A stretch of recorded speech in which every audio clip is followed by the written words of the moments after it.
and not out in the cold on his own for too long. What on earth possessed someone to leave a newborn at a train station? Melissa hadn't paid much attention to the woman, as she had been walking quickly with her head down. But she knew, from what little she'd seen, that she wasn't a teenager or a young girl. She was definitely a woman, a well-dressed one at that. The baby let out another cry and squirmed in Melissa's arms. "It's okay, Felix," she soothed. "Don't worry, we're going to find your mummy." She set off down the platform to get the station staff to call the police and find out who the baby belonged to, and why on earth he'd been abandoned. Chapter 1. A Full House. Crawling through a narrow inflatable tunnel trying to catch up with a toddler wasn't exactly my idea of fun for a Friday morning. "Edie," I puffed, "wait for Nana." "Come on, Nana," she sighed, clearly not happy that I was crawling along at a snail's pace. "I'm trying, lovey, I'm trying," I said, as a couple of speedy toddlers pushed past me. I finally got to the end of the tunnel to find a slide leading to a ball pit. "Look at the slide," grinned Edie. I knew it was her favourite, and although I didn't fancy whizzing down it at a lightning speed into a pit of sticky plastic balls, I would have done anything for 3-year-old Edie. I had the whole day with her, while her mum, my foster daughter Louisa, had some time off with her husband Charlie.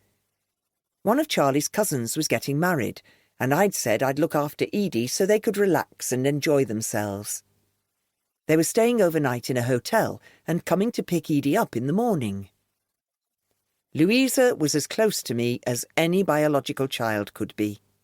She'd come to live with me as a teenager after her parents tragically died in a car crash, and had stayed with me until marrying Charlie. They owned their own flat, a short drive from my house. Edie called me Nana, and I cherished the role and absolutely adored my little granddaughter. So much so, I'd agreed to take her to her favourite soft play centre. Finally, I manoeuvred myself into position at the top of the slide, and Edie plonked herself on my knee. 1, 2, 3, she counted as I pushed us off. Whee! Edie squealed as we landed with a thump in the ball pit, quickly jumping up while I struggled to get my balance. "Again, Nana!" she grinned. We'd been there for nearly 3 hours, and I knew Edie must be starting to get hungry. I'd certainly had enough of soft play for now. "Let's get some lunch, Flower," I told her. "Would you like to go to the cafe?" Edie nodded excitedly. "Sausage roll?" she asked me. "Yes, you can have a sausage roll," I smiled, "and a chocolate crispy cake." That was enough to persuade her. 2 minutes later, Edie was running towards the table where my bag was. "Mina coming too?" she asked me as I helped her to get her shoes on. "No, Amina's at school, lovey," I told her. "But you'll see her later back at my house." Amina was the 16-year-old that I'd been fostering for well over a year. She and her mum, Hodan, were from Somalia, but they'd been in the UK for several years. Hodan had had to go to France to nurse her sister through cancer treatment. Unfortunately, after surgery and treatment, the illness was now terminal, and Hodan was supporting her sister through palliative care. Hodan hadn't wanted to take Amina out of school during her GCSEs, and with no family in the UK, she had come to stay with me. Although she missed her mum terribly, they spoke on the phone every day and saw each other when Hodan came back to the UK every few months.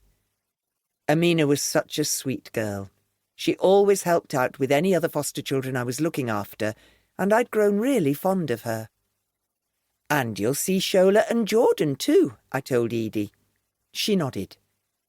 Shola and Jordan were a sister and brother who were 10 and 8 respectively. They'd been with their foster carer Maria since they were toddlers, but Maria had had to have an operation on her back, so they'd been living with me while Maria was looked after at home by her husband.